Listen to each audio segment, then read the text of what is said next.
Buenos días, bendiciones. Llegamos a este día viernes, ya fin de semana, inclusive con puente a bordo. Y empezamos una serie que va a ser maravillosa y es bajo el tema Los 12 Apóstoles. Ayer decíamos nosotros que Jesús llamó a los que quiso. ¿Sí? Y eso de llamar a los que quiso tiene que ver con la soberanía de Dios. Y soberanía, ¿por qué? Porque Él es quien les confiere autoridad, porque en Él es que hallamos nosotros eficacia y seguramente no podíamos tener otro modelo, otra inspiración. Es justo lo que Él quería que ellos entendieran. Pero dice la palabra, y vinieron a Él. ¿Sabe? Él oró toda la noche pensando y pidiéndole al Padre que le revelara quiénes tenían que estar con Él. Y seguramente aquellos que Él le habló al corazón que tenían que estar entre esos 12 que iban a caminar con Él, él pensaba decir, no, pero Pedro, pero ¿estás seguro, Padre, que Judas inclusive el que me va a negar? Y el Padre pues le daba razones para decirle, sí, es que es necesario que Él esté porque pues se cumplirá la palabra, se cumplirá la profecía, bueno, etcétera. Inclusive hubo uno que era recaudador de impuestos y cuando Jesús le dice sígueme, Él no reprocha absolutamente nada, deja su trabajo a un lado, deja la mesa de los impuestos donde cobraba y lo sigue. Así que ellos vinieron a Él. Seguramente Dios te llamó a ti, seguramente Dios ha golpeado a tu corazón, seguramente Dios ha puesto allí en lo profundo de tu corazón el llamado que te ha hecho a servir de una o de otra forma, pero estoy seguro que tú lo has sentido. Tú tienes el libre albedrío para que decidas seguir al maestro.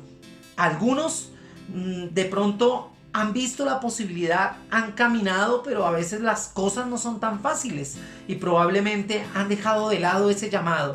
Hoy mi invitación es para que vuelvas a caminar con el maestro. Mire que Él en algún momento le habla a los judíos como hombres de dura cerviz, incircuncisos de corazón, inclusive de oídos, porque siempre se resisten a la voz del Espíritu Santo. Así que nosotros no podemos resistirnos.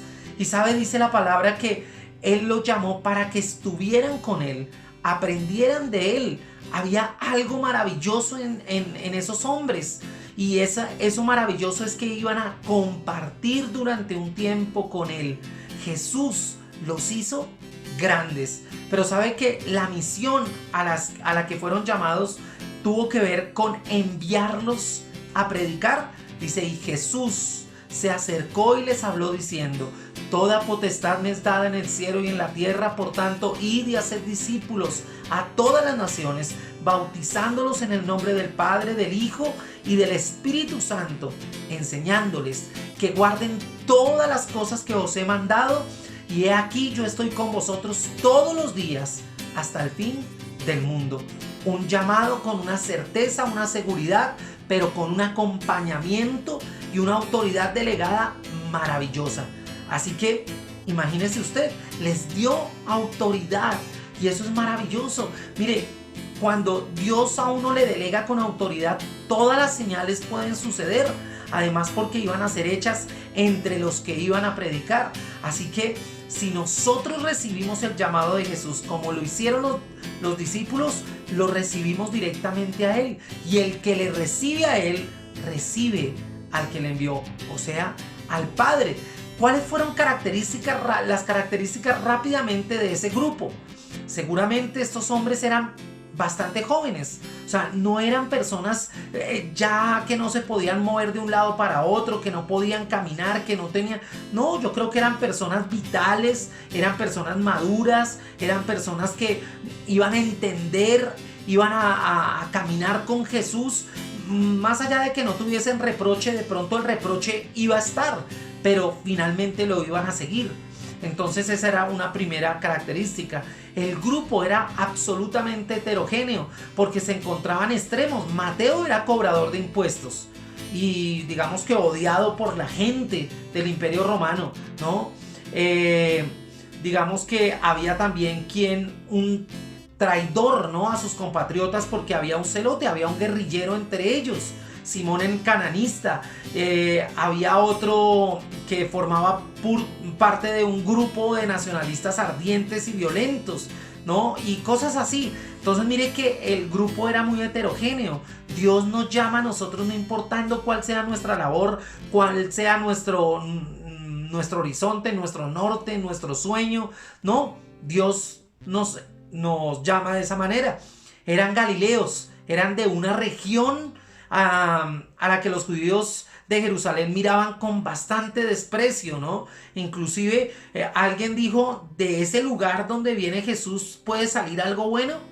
Bueno, los discípulos fueron llamados de una región donde pues de pronto no. Aparte de eso eran gente corriente, sus actividades se desarrollaban en un mundo cotidiano, tenían problemas como usted y como yo. Eran hombres sin ventaja social, no eran ni ricos ni tenían una posición social, no, eran personas como usted y como yo. No eran personas con una cultura muy elevada. Bueno, Lucas era médico, pero digamos que en general no eran doctores de la ley, eran personas común y corriente, tenían temperamentos diferentes, tenían un carácter distinto. Pues vienen a Jesús justamente para ser formados en carácter, pero sí tenían algo especial y llegaron a tenerlo todos.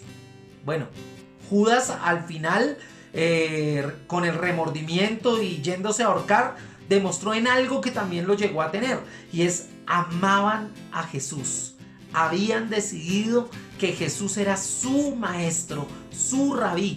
Querían seguir a Jesús a pesar del conflicto que podrían tener con toda la gente alrededor, con los líderes religiosos, con sus familias, con los que les rodeaban, bueno, etcétera.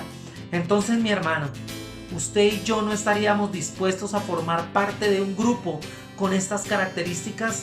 Usted y yo somos gente común, pero que en las manos del maestro nos volvemos piedras preciosas, nos volvemos hombres y mujeres que podemos no solamente conquistar, sino también ayudar a que la demás gente pueda llegar al conocimiento pleno del evangelio. Y ese es el reto.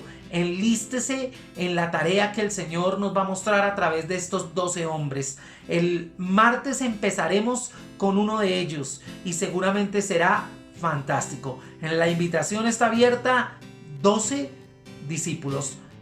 Buen día, bendiciones.